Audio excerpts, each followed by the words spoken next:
ഇതെന്തോ ഇംഗ്ലീഷ് വന്നിരിക്കണ്ട, നീ നോക്കിയിട്ടൊന്ന് പറഞ്ഞുതരോ? ഇങ്ങോട്ടെറാ, പഠിക്കാൻ വിട്ട സമയം പഠിക്കണം. ദ അപ്ലിക്കേഷൻ ഓഫ് ദ ജോലി അതിന്റെ കൂലി ആളി അങ്ങനൊക്കെ ഒരു ജോബിന്റെ അപ്ലിക്കേഷൻ വന്നിരിക്കണം, ഫില്ല് ചെയ്യട്ടോ. ആ ശരി. എന്താ എങ്ങനെയാണ് ആളിയാ ഇത്ര സ്പീഡ് ടൈപ്പിംഗ് ഇംഗ്ലീഷ് ഒക്കെ പഠിച്ചത്? എനിക്കും പഠിക്കണം പോലെ ഇരിക്കണ്ട, ഒന്ന് പഠിപ്പിച്ചാടാളിയാ പ്ലീസ്റാ പ്ലീസ്റാ. കടന്ന് പിടയ്ക്കാ, ഞാൻ പറഞ്ഞുതരാം, നിനക്ക് ഇപ്പൊ എന്തിനും അറിയണം. വേറെ ഒന്നുമില്ല, ഇങ്ങോട്ട് വാന്ന് എങ്ങനെ ഇംഗ്ലീഷ് വിളിക്കും? Come gear. അപ്പൊ ഇവിടെ അങ്ങോട്ട് പോണതിന് എന്തിനു പറയാ ഇംഗ്ലീഷില്?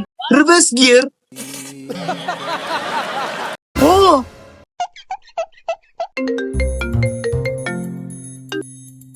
ഹലോ ഹലോ, ആബലാണോ? ആ പറയണ. ഈ ജോബിന് വേണ്ടി കുറച്ചു മുമ്പ് അപ്ലൈ ചെയ്തിരുന്നു.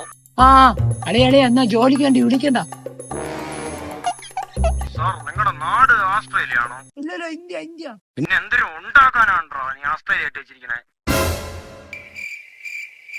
പിന്നെ ജിമെയിലാണോ നിന്റെ മെയിലും ഫീമെയിലും തെളിയിക്കുന്നത്?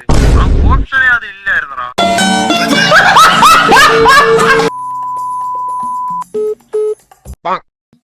കുട്ടളിയാ കൈ കണ്ടാമിനേഷൻ, ജോലി കിട്ടിയല്ലോ.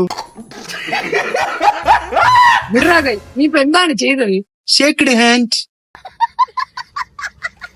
ഷേക്ക് ഹാൻഡ് പറയാൻ അറിയാത്ത നീയാണ് എന്റെ ഫോം ഫില്ല് ചെയ്തത്. നീ ഉണ്ടാക്കാൻ അറിയാമെങ്കിൽ നീ ഉണ്ടാക്കിയാൽ മതി കേട്ടാ. Reverse gear.